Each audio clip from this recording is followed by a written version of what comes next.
प्यारे विद्यार्थियों, स्वागत है आप सभी का उस आईएएस एकेडमी के डिजिटल प्लेटफॉर्म पे। आज हम चर्चा करने वाले हैं आनंद की नगरी मांडू की या सिटी ऑफ जॉय मांडू के बारे में। ए टू जेड एनालिसिस करके मैं संपूर्ण टॉपिक को आपको बताऊंगा। प्री प्लस मेंस के संदर्भ में पूरा टॉपिक होगा। प्री के लिए स्पेशल टॉपिक है कि प्री में कैसे प्रश्न बनने हैं। तो आप सभी विद्यार्थियों का स्वागत है हमारी आज की इस क्लास में। सभी अभ्यर्थी फटाफट लाइव आ जाएं, सेशन को लाइक और शेयर कर दें अपने मित्रों के साथ और संपूर्ण कहानी देखें कि मांडू के लगभग 48 जो स्थल हैं इनके बारे में आपको जानने को मिलेगा आज की इस क्लास में। तो चलिए शुरुआत करते हैं बिना देर करे हुए। प्री 2025 को ध्यान में रखते हुए हमारे इम्पोर्टेंट टॉपिक पढ़ना वही है जो पास करवा दे को लेकर आज चर्चा आनंद की नगरी मांडू की। चलिए जल्दी आ जाइए सभी लोग लाइव। मैं हूं अतुल कुमार गर्ग और संपूर्ण सेशन बहुत यूनिक तरीके से कराने का जैसा कि आपको वादा कर रखा है। एक एक टॉपिक इस तरीके से समझाऊंगा कि प्री के प्रश्न तो बन ही जाएंगे, उसके साथ साथ मेंस के प्रश्न भी बन जाएंगे।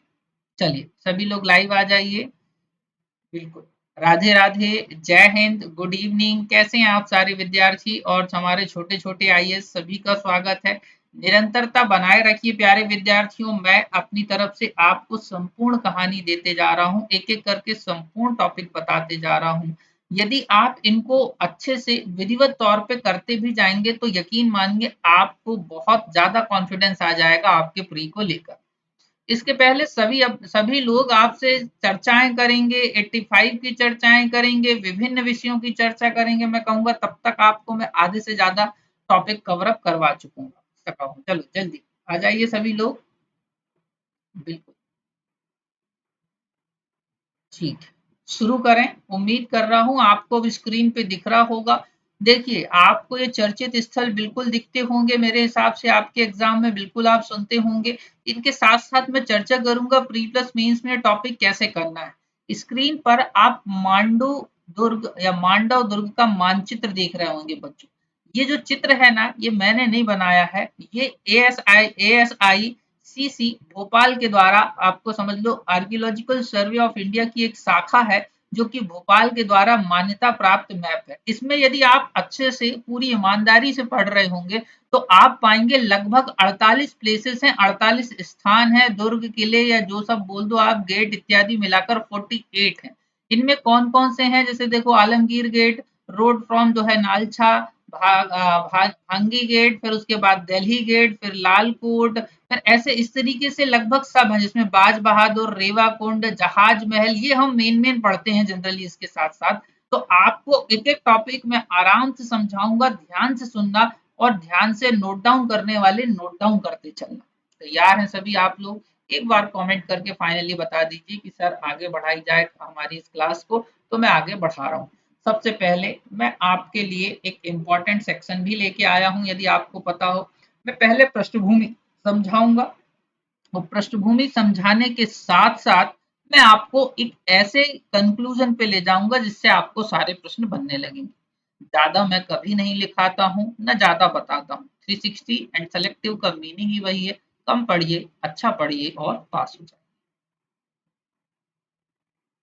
चलिए ठीक है बच्चों, मैप आई थिंक आपने देख लिया होगा। मैप ऑफ मांडू फोर्ट जो है आपके सामने है, अब आपने देख लिया हो तो मैं आगे शुरुआत करता हूँ। ठीक है, चलिए सबसे पहले पृष्ठभूमि को समझिए कि किस प्रकार से मांडू में विभिन्न शासकों का जो है शासन हो रहा है और ये शासक जो हैं अपने अपने शासन के दौरान कुछ स्थापत्य के क्षेत्र में योगदान दे रहे हैं।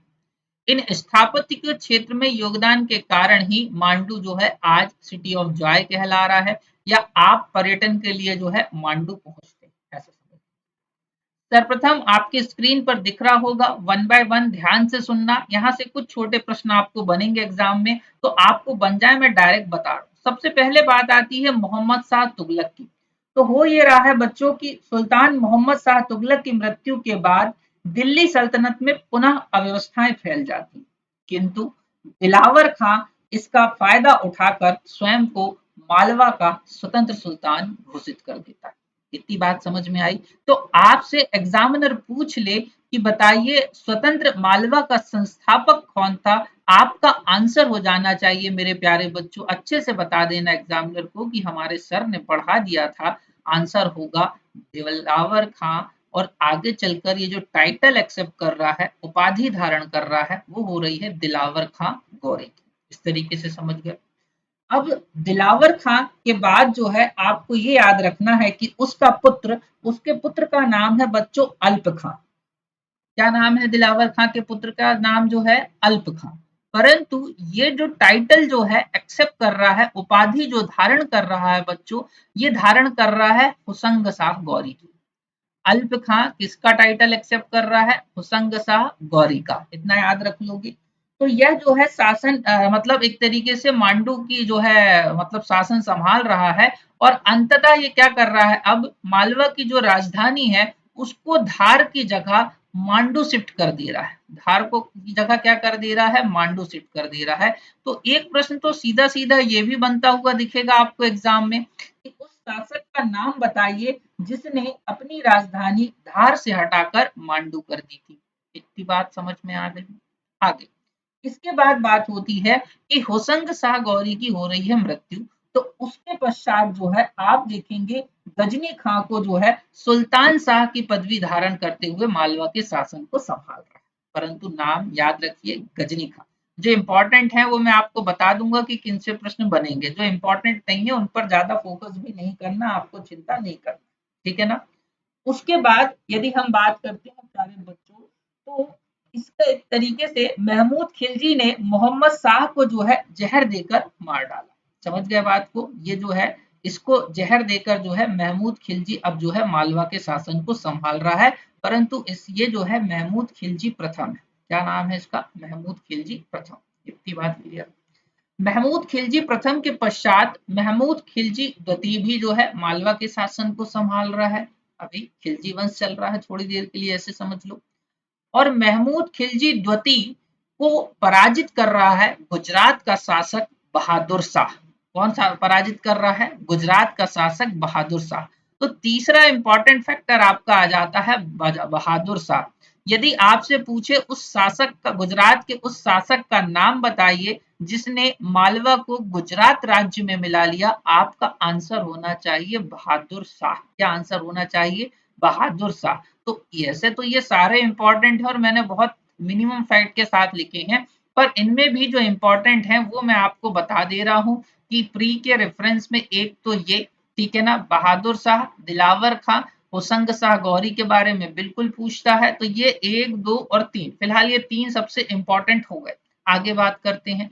अब बहादुर शाह के जो है एक तरीके से इसके पश्चात अब जो है मालवा मतलब गुजरात में शासन संभाल रहा है कौन? मल्लू खां। इसकी मृत्यु हो जाती है बहादुर शाह की। मल्लू खां के जो एक बात जो है यदि आपको देखने को मिलेगा तो मालवा को जो है, मालवा में अब वापस मालवा में आ रहा हूं मैं, ध्यान से सुनते जाना एक एक पॉइंट को।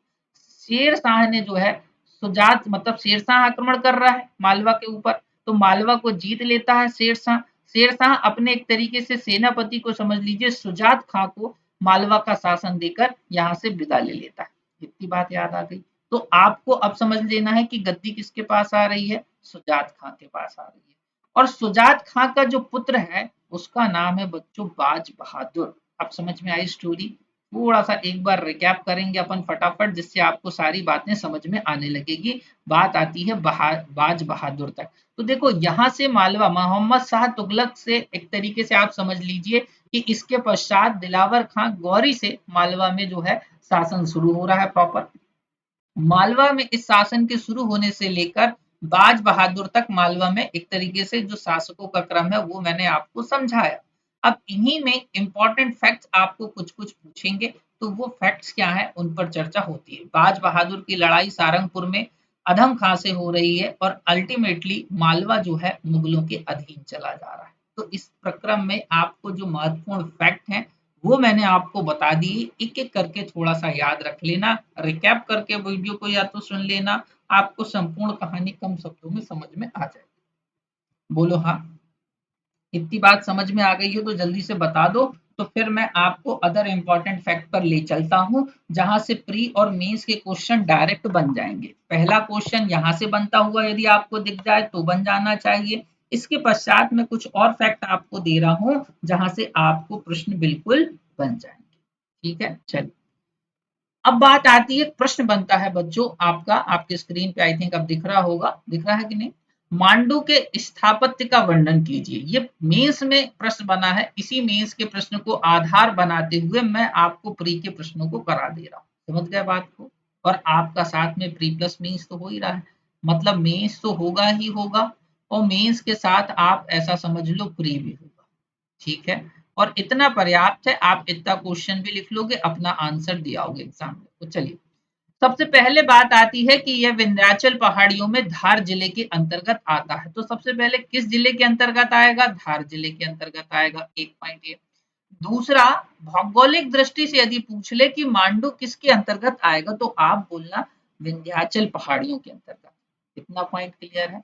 उसके बाद किसके किनारे स्थित है, तो आप बोलना नर्मदा नदी के किनारे स्थित है। तभी आप कभी जब पढ़ते होंगे तो आप सुनते होंगे कि रानी रूपमती की चर्चा आती है, बाज बहादुर की जो है रानी है ये, और इनकी चर्चा बिल्कुल आती है। तो ये माँ नर्मदा के दर्शन करा करती थी, ठीक है ना? तो रानी रूपमती अपने महल से जो है नर्मदा जी के दर्शन करती थी, तो इस संदर्भ में भी आपको याद रख लेना है कि नर्मदा नदी के किनारे है। उसके बाद होशंग शाह गौरी ने अपनी राजधानी धार से मांडू स्थानांतरित कर इसका नाम सादियाबाद, खुशियों का शहर या सिटी ऑफ जॉय के नाम से यह वर्तमान में जो है जाना जाता है। ये प्रश्न आपको बिल्कुल बन जाना चाहिए, आपसे पूछ ले तो आप फटाफट बता देना मेरे हिसाब से। किस शासक ने अपनी राजधानी धार से मांडू स्थानांतरित करी थी? तो आपका आंसर होना चाहिए होशंग शाह गौरी। उसके साथ साथ सादियाबाद नाम दिया था, परंतु इसी को ही खुशियों का शहर या आप सिटी ऑफ जॉय के नाम से जानते हैं। ठीक है, आप जब बरसात का सीजन स्टार्ट हो जाए और लगभग बरसात एंड हो जाए, या ठंडी का ये जो सीजन आने वाला है, इस पर कभी जाके देखिएगा मांडू को। वाकई में प्रकृति का जिस प्रकार से एक सौंदर्य चढ़ता है मांडू के ऊपर, आनंदमय आप ना हो जाए तो बताइएगा। यहाँ के स्थापत्य में मंदिर, मस्जिद, मकबरे इत्यादि बड़े विख्यात हैं। मैंने 48 की चर्चा करी थी, यदि आपको याद आ रहे हो 48, ये 48 ही जो है एएसआई के द्वारा संरक्षित आपको देखने को मिलते हैं।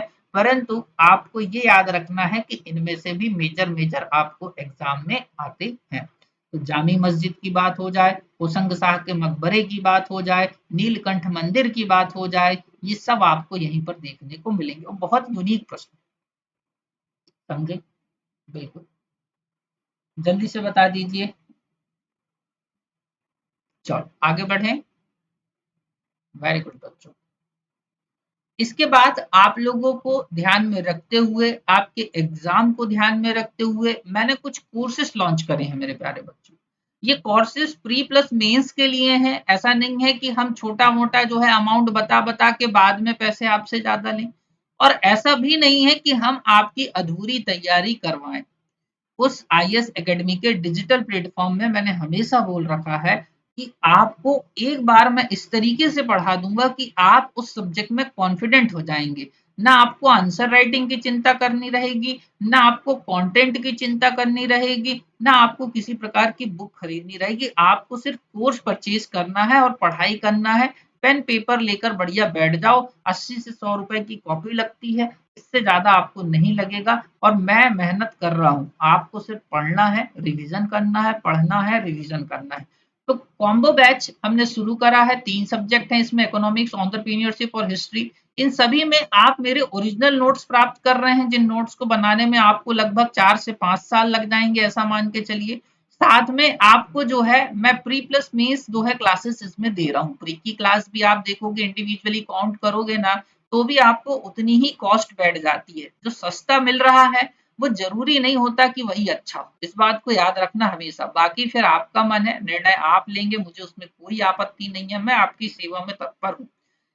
बच्चों को प्री पढ़ना रहता है, और प्री में इकोनॉमिक्स से मैं हर साल 10 से 15 प्रश्न देता हूँ, ये बात पक्की।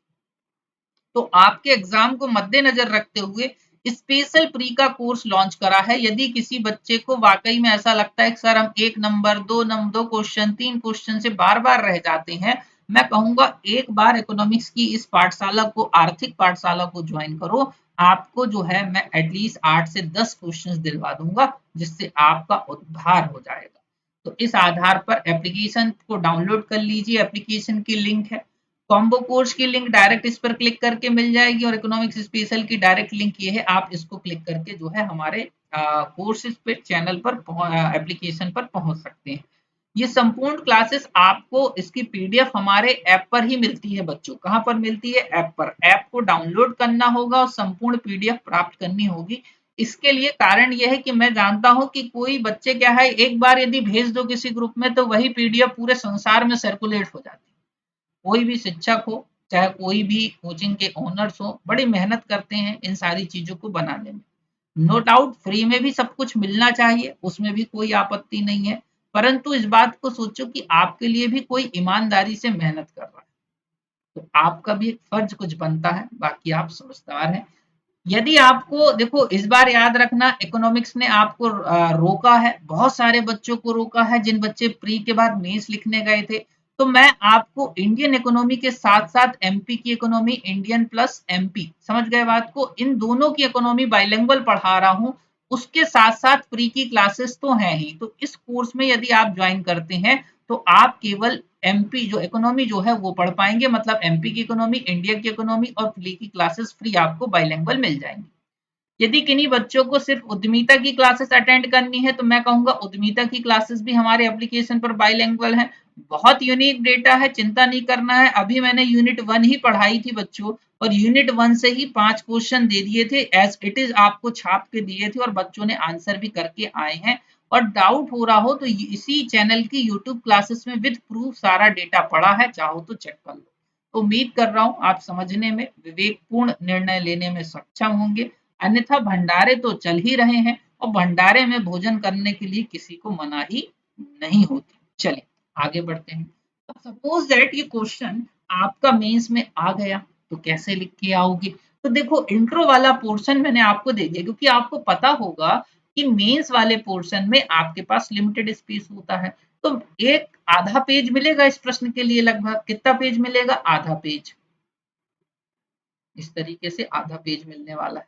इस आधे पेज में संपूर्ण आंसर को लिखना है। तो देखो आप एक दो लाइनें जो हैं, 3 लाइनें यहाँ से चाहो तो इंट्रो वाली यूज कर लो, और उसके बाद इस चार्ट को यूज कर लो। इस चार्ट को यूज कर लोगे तो भी तुम्हारा स्पेस मैनेज के साथ साथ कहानी भी बन जाएगी। कैसे? देखो एक एक ध्यान से सुनना, मैंने बहुत इंपॉर्टेंट फैक्ट लिखे।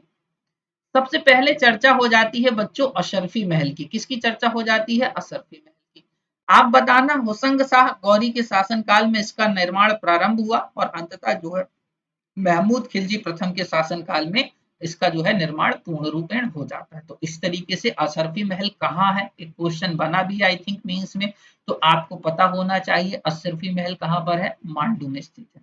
दूसरे नंबर पर चर्चा आती है बच्चों जहाज महल की। जहाज महल का निर्माण जो है गयासुद्दीन खिलजी ने करवाया था। किसने करवाया था? गयासुद्दीन खिलजी ने। एक बात आपको इसकी और याद रखना है कि यह जो महल है ना, दो तालाबों के बीच में, एक प्रश्न पूछेगा कि जहाज महल किन दो तालाबों के बीच में है। आपका आंसर होना चाहिए कपूर तालाब और मुंज तालाब। कपूर तालाब और मुंज तालाब, दो आंसर आप इसके बढ़िया अच्छे से टिक करके चले आना। इसके बीच इस प्रकार से ये जहाज है। जब इसको ऊपर से आप देखेंगे, मांडू कभी जाना तो एक एक तरीके से जिसको अपन बोलते हैं ना, वो कैमरा जो है, क्या बोलना चाहिए उसको, तो आप जब ऊपर के कैमरे से, मतलब ऊपर जो है बढ़िया अच्छे से ऊपर से जाकर, ऊंचाई से जाकर इसका फोटो लेंगे, तो आप पाएंगे कि ऐसा प्रतीत होता है मानो कोई जहाज लंगर डाले खड़ा। इसलिए इसको जहाज महल का दर्जा दिया जाता है। अब कहानी आपको समझ में आ गई होगी। उसके बाद रानी रूपमती का महल और रेवा कुंड की चर्चा होती है बच्चों। रानी रूपमती का महल जो है बाज बहादुर ने बनाया था। अपनी रानी के प्रति स्थापत्य प्रेम का एक प्रतीक है, नमूना है। समझना, अपनी रानी के प्रति स्थापत्य प्रेम का एक प्रतीक है, नमूना है आपका कौन? रूपमती महल। यहीं पर रेवा कुंड भी है। आपको यदि अच्छे से पता हो कि नर्मदा नदी के संदर्भ में यह शब्द प्रयोग होता है तो ऐसे भी याद रख लेना। उसके बाद वैसे तो मांडू में यदि आप पुराना चेक करो तो यहाँ पर ढेर सारे, मतलब फर्स्ट पेज जब जैसे ही चेक करोगे, यहाँ पर विभिन्न प्रकार के गेट लिखे हुए हैं एएसआई के द्वारा। समझ रहे हो कितने प्रकार के गेट लिखे हैं? ढेर सारे। लगभग आपको देखो यहाँ पर एक दिल्ली गेट लिखा है, एक भंगी गेट लिखा हुआ है, आलमगिरी गेट लिखा हुआ है। ऐसे बहुत सारे गेटों के नाम भी हैं, देखो तारापुर गेट जो लिखा हुआ है। ऐसे बहुत सारे गेट हैं बच्चों मांडू में, लगभग समझना मेरी बात को। परंतु चर्चा जो ज्यादा होती है मैं हमेशा वो बताऊंगा आपको, और वो बताऊंगा जिससे आप पास होंगे। दिल्ली गेट की चर्चा होगी। आपसे पूछे दिल्ली गेट कहाँ है, तो आप बताना मांडू में है। कहाँ पर है? मांडू में। तो यही समझ लो मैंने अपने चित्रांकन में थोड़ा सा प्रयास करा है मांडू के महल को बनाने का। उसके अधीन जितने महत्वपूर्ण किले हैं उनके संदर्भ में, या जो स्थल है उनके संदर्भ में डाटा डाल दिया है। और ये रहा जो मैंने गेट बनाने की कोशिश करी है बच्चों।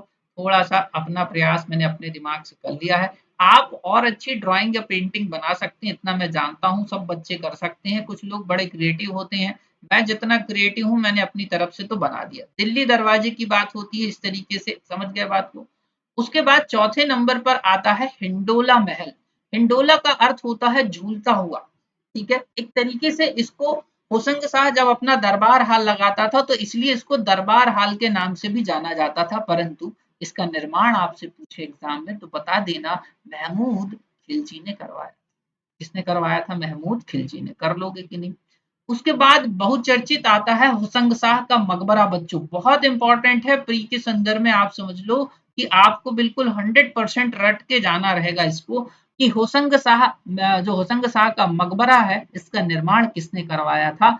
आपका आंसर होना चाहिए महमूद खिलजी प्रथम ने। क्या आंसर दोगे? महमूद खिलजी प्रथम। ध्यान से सुनना, अब बहुत इंपॉर्टेंट बात बता रहा हूं।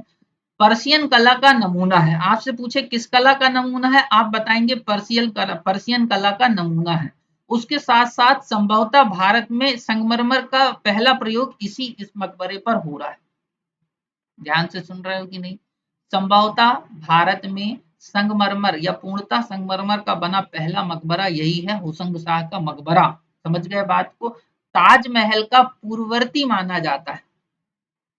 शाहजहां के द्वारा निर्मित जो ताजमहल था बच्चों, जब उसको बनवाया जा रहा था तो उसके कारीगरों को बोला गया था कि होशंग शाह के मकबरे को चेक करके आओ, देखो किस प्रकार से बना हुआ है, क्या क्या प्रयोग हुआ है। तो ऐसा भी कई बुकों में लिखा मिलेगा आपको कि जो ताजमहल की बेलबूटे हैं, जब ताजमहल जाओ तो बड़े आराम से बड़ी बारीकी से ताजमहल को देखना कि ताजमहल की जो बेलबूटे हैं ना, वो होशंग शाह के मकबरे से प्रभावित हैं।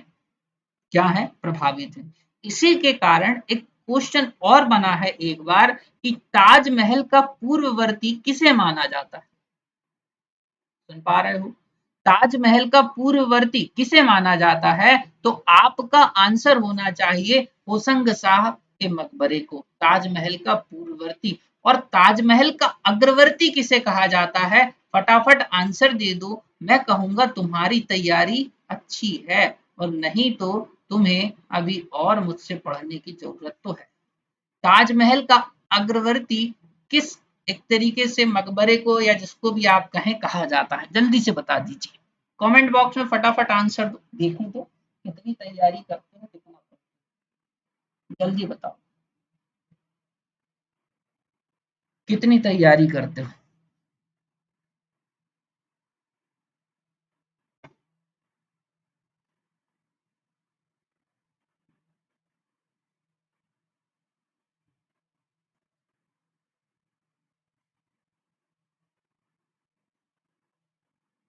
चलो, आ रहे हैं कमेंट मेरे पास में, कुछ को पता नहीं है, कुछ जो कोशिश करते हैं। हाँ प्यारे बच्चों, ठीक है। चलो, अभी तैयारी तुमको और करनी। बीबी का मकबरा, आंसर क्या होगा? बीबी का मकबरा। ठीक है ना? आंसर मैं बता दे रहा हूं, बीबी का मकबरा। बीबी का मकबरा। अब इसको तुम होमवर्क में करके आना, और नहीं हो तो सर्च कर लो, थोड़ा सा मेहनत करो, क्योंकि तुम्हें सब पका पकाया मिल जाता है तो कुछ बच्चे आलस भी कर जाते हैं कि बीबी का मकबरा कहाँ है। महाराष्ट्र में है, इतना मैं बता देता हूँ। बाकी तुमको पता करना है कि कहाँ पर एग्जैक्टली है। और इसका नाम भी बदल गया इस स्थान का मेरे हिसाब से। हाँ बिल्कुल, इसका स्थान का नाम भी बदल गया है। और इस स्थान का नाम जो है आई थिंक अहिल्याबाई नगर हो गया है। ठीक है, चलो करके बताओ जल्दी से। बिल्कुल। उसके बाद चर्चा होती है बच्चों बाज बहादुर महल की। किसकी बात होती है? बाज बहादुर महल की। तो नो डाउट आगे बढ़ते हैं। तबेली का महल, तबेली का महल भी मांडू में स्थित है। और उसके साथ साथ दाई का महल, बहुत इंपॉर्टेंट है कि दाई का महल कहाँ पर है। आई थिंक अकबर जब दक्षिण अभियान की तरफ जा रहा था तो दाई के महल में भी रुका हुआ था, ऐसा कुछ आई थिंक मैं रिलेट कर पा रहा हूँ। एक बार और चेक कर लेना, इतना ज्यादा पूछेगा तो नहीं, परंतु तब भी मैं अपनी तरफ से बता दे रहा हूँ। तो इस तरीके से एक प्रश्न और बनता हुआ दिखेगा कि नीलकंठेश्वर मंदिर कहाँ पर है? नीलकंठेश्वर मंदिर दाई के महल में स्थित है बच्चों। जब पढ़ना अच्छे से तो चेक करना, और नहीं हो तो प्री का एग्जाम देने जा रहे हो 2025 का, तो अतुल सर की बातें याद करके चले जाना कि कुछ बताते हैं तो सुन लेना चाहिए। दाई का महल जो है कहाँ पर है आपको बता देना है, आपका मांडू में है, और नीलकंठेश्वर मंदिर यहीं पर स्थित है। चलो इतनी बात समझ में आ गई तो बोलो हाँ सर आ गई। ठीक। इसी तरीके से संपूर्ण इम्पोर्टेंट टॉपिक आपके लिए तैयार करे गए हैं। आज महत्वपूर्ण क्लास है, क्लास के क्रम को चेक करोगे तब तुम्हें समझ में आएगा कि तुम्हें क्या क्या मिल रहा है। चलो उसके बाद आगे बढ़ते हैं, कुछ अन्य तथ्यों पर चर्चा कर लूं अब फटाफट में। तो ध्यान से सुनो, सारंगपुर युद्ध की चर्चा हो कभी आपसे तो आप बताना सारंगपुर युद्ध जो है 1561 ईस्वी में हो रहा है, 1561 में हो रहा है। किसके किसके बीच हो रहा है? तो अकबर का सेनापति है जो, इसका नाम है आधम खां। ठीक है ना? आधम खां को जो है याद कर लेना, नहीं तो जो मूवी बनी हुई है उसको देखना, इसकी क्या हालत फिर बाद में अकबर करता है, पर ठीक है पढ़ लेना। उसके बाद बाज बहादुर की बात आती है तो आदम खान ने किसको हरा दिया था? बाज बहादुर को हरा दिया था। या ऐसा समझ लो कि एक लड़ाई के बाद अंततः बाज बहादुर जो है अकबर की अधीनता भी स्वीकार कर लेता है। यहीं पर तब मैंने आपको लिख के दिया था कि बाज बहादुर के पश्चात या बाज बहादुर जो है मुगलों की अधीनता स्वीकार कर लेता है, और अंततः यहीं पर आपको अकबर जो है इससे प्रभावित बहुत होता है। क्यों? क्योंकि ये जो है ना मतलब अपनी वाइफ को बहुत प्रेम करता है, तो इसकी वजह से जो है इसकी जो मकबरा है वो सारंगपुर में है। इन दोनों का याद रखना, किसका आपसे पूछा जाएगा कि बाज बहादुर और रानी रूपमती की जो कब्र है वो कहाँ पर है, तो आपका आंसर होना चाहिए सारंगपुर। सारंगपुर कहाँ है बच्चों? राजगढ़ जिला के अंतर्गत। राजगढ़ जिला के लोग यदि इसे देख रहे हो तो आई थिंक जो है खुश हो जाइए, आपके लिए हम जो है बिल्कुल कुछ ना कुछ प्रयास करते रहते हैं। विजय स्तंभ की बात हो रही है बच्चों, ये भी चर्चा में आता है, विजय स्तंभ भी यहीं पर देखने को मिलेगा। राणा कुंभा जो कि विजय स्तंभ दो जगह है, ये जो है डाउट क्लियर सेशन मैंने आप लोगों के लिए एक तैयार करा है, यदि आप लोग मेरी क्लास देखते हो, क्योंकि बच्चों को कंफ्यूजन बहुत होता है कि सर ये चीज हमने यहाँ पढ़ी थी, और कई बार आप उसका दूसरा वर्जन नहीं पढ़ पाते हैं तो आपको कंफ्यूजन हो जाता है। तो देखो विजय स्तंभ जो है आपको चित्तौड़गढ़ राजस्थान में भी देखने को मिलता है, जो कि अभी भी विद्यमान है। ध्यान से सुनना, जो कि अभी भी विद्यमान है। राणा कुंभा ने बनवाया था इसको। चित्तौड़गढ़ राजस्थान में कौन बनवा रहे हैं? राणा कुंभा बनवा रहे हैं। इतनी बात समझ में आ गई? बोले हाँ सर।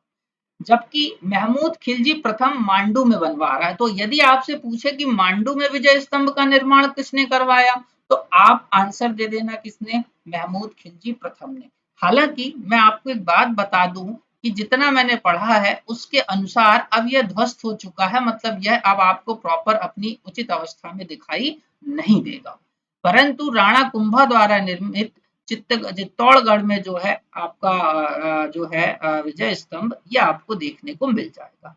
होता ये है कि दोनों की लड़ाई होती है, इस लड़ाई में दोनों अपनी अपनी विजय को बताते हैं। वो कहते हैं राणा कुंभा की हम जीते, महमूद खिलजी कहता है हम जीते। इसी के उपलक्ष्य में जो है इन्होंने विजय स्तंभ मतलब जीत का स्तंभ, विजय स्तंभ बनवाया था। तो इसको लेकर प्रश्न चर्चा में आएगा। कंफ्यूजन दूर करने के लिए मैं और सरल उपाय आपको समझा देता हूँ। आप कंफ्यूजन को इस प्रकार से दूर करना कि यदि केवल राणा कुंभा लिखा हो तो नो डाउट संशय वाली बात ही नहीं है, पर यदि वो स्पेसिफाई करके लिख रहा होगा कि चित्तौड़गढ़ में किसने बनवाया, तो राणा कुंभा। मांडू में किसने बनवाया? महमूद खिलजी। और यदि दोनों का नाम देगा तो तुम्हें चिंता करने की जरूरत नहीं है। पीएससी वाले ऐसी गलतियां कई बार करते हैं, वो प्रश्न डिलीट हो जाए। क्या हो जाएगा, डिलीट हो जाएगा, अन्यथा सबको वेटेज मिलेगा, सबको फायदा मिलेगा। तो बोलो बढ़िया, अच्छे से बताओ मजा आया कि नहीं आया। उम्मीद करता हूँ प्यारे अभ्यर्थियों मेरी मेहनत आपको पसंद आ रही होगी। संपूर्ण सेशन के दौरान मैं इसलिए नहीं दिखता हूँ, मैं पुराने वीडियोस में चर्चा कर चुका हूँ कि मैं आपको आने वाले लगभग एक हफ्ते या 2 हफ्ते तक नहीं दिखूंगा। बावजूद इसके जब मैं कम बैक करूंगा तो पूरी शिद्दत से करूंगा और बढ़िया आपके जो साथ जो है लाइव होकर संपूर्ण क्लास को बताऊंगा। तो हमारी इस मेहनत को अपने संपूर्ण जो विद्यार्थी ग्रुप हैं, दोस्त हैं, अभ्यर्थी हैं, तैयारी कर रहे हैं, नॉलेज जो रखने की इच्छा रखते हैं उन तक पहुंचा दीजिए। क्यों? क्योंकि आपके लिए मैं हर संभव मदद करने की प्रयास करता हूं, जिसके आधार पर आपको 360 एंड सेलेक्टिव डेटा दिया जाता है, उसको आपका प्रेम मिलने में कमी कभी नहीं करनी चाहिए। तो उम्मीद करूंगा आप अपने स्टेटस में एक दिन छोटी सी जगह जरूर देंगे और उसके साथ साथ हमारी संपूर्ण क्लासेस को शेयर करने में चूकेंगे नहीं। जय हिंद, जय भारत और बहुत धन्यवाद आप सभी अभ्यर्थियों का। अपना ख्याल रखिए, तैयारी करते रहिए। मैं अतुल कुमार गर्ग मिलूंगा नेक्स्ट टॉपिक पे, पूरी शिद्दत के साथ आपको पढ़ाया जाएगा। जय हिंद, जय